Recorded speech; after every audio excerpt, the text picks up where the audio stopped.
మాచర్లలో ఈ సంవత్సరం మనం కేంద్రీయ విద్యాలయాన్ని తరగతులు ప్రారంభించుకోబోతా ఉన్నాం.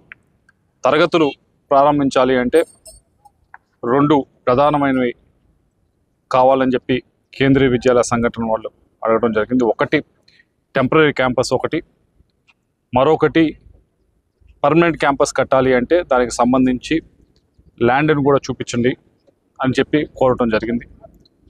టెంపరరీ క్యాంపస్కి సంబంధించి ఇప్పటికే జెడ్పీహెచ్ఎస్ బాయ్స్ స్కూల్లో కొత్తగా తరగతులను కూడా నిర్మించి కావాల్సిన అన్ని సదుపాయాలు అన్నీ కూడా కేటాయించి అక్కడ టెంపరరీ క్యాంపస్ చూపించడం జరిగింది. కాబట్టి ఈ సంవత్సరం నుంచి అక్కడ క్లాసెస్ అనేది స్టార్ట్ అవుతాయి. అది ప్రక్రియ ప్రతి దగ్గర కూడా దేశంలో ఎక్కడ జరిగినా కూడా మొదటగా టెంపరరీ క్యాంపస్ స్టార్ట్ చేస్తారు. దాని తర్వాత 2 సంవత్సరాల్లో పర్మనెంట్ క్యాంపస్ కడతారు. పర్మనెంట్ క్యాంపస్ కట్టాలి అంటే ల్యాండ్ కావాలి. చాలా చోట్ల ల్యాండ్ లేక శాంక్షన్ అయిన తర్వాత కూడా ఆగిపోయిన పరిస్థితులు ఉన్నాయి. అలా కాకుండా ఇక్కడ వెంటనే మంచి లొకేషన్లో గట్టిగా హైవేకి పక్కన మీ ఎమ్మెల్యే గారు అలాగే ఆర్డీఓ గారు ఎంఆర్ఓ గారు మంచి ప్రదేశాన్ని సెలెక్ట్ చేసి కేంద్రీయ విద్యాలయ సంఘటన వారికి ఇవ్వటం జరిగింది. దాదాపు 4 ఎకరాల 56 సెంట్లు ఈ కేంద్రీయ విద్యాలయ సంఘటన వారికి ఇవ్వటం జరిగింది. వారికి మాచర్ల ప్రజలందరి తరఫున కూడా ధన్యవాదాలు తెలియజేసుకుంటా ఉన్నాను. ఈ సంవత్సరం క్లాసెస్ స్టార్ట్ అయితే ఇక్కడ ఉన్న పిల్లలు ముఖ్యంగా ఎక్కువ సీట్లు నా ఉద్దేశం ట్రైబల్ స్టూడెంట్స్కి మనం ఇప్పించగలిగితే బాగుంటుంది నా ఉద్దేశం. ఎక్కువ శాతంలో వారికి ఉపయోగకరంగా ఉంటుందనేది. మొదటగా 7th క్లాస్ దాకా స్టార్ట్ చేస్తారు, దాని తర్వాత 10th, దాని తర్వాత 12th దాకా ఉంటుంది.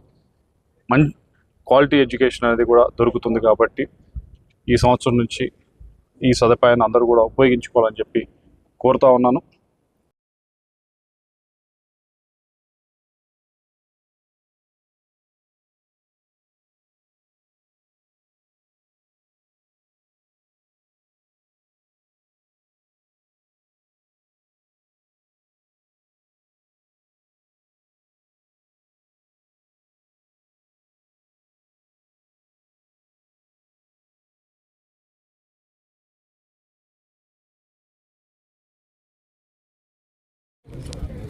లేదు ఆ బైపాస్ అటు నుంచి వచ్చే బైపాస్, ఇటు నుంచి వచ్చే బైపాస్ ఒకటి మనం పిల్లలకి కొంచెం జాగ్రత్తగా ఇది ఒకటి హైవే కాబట్టి అది ఒకటి చూసుకుంటే సార్.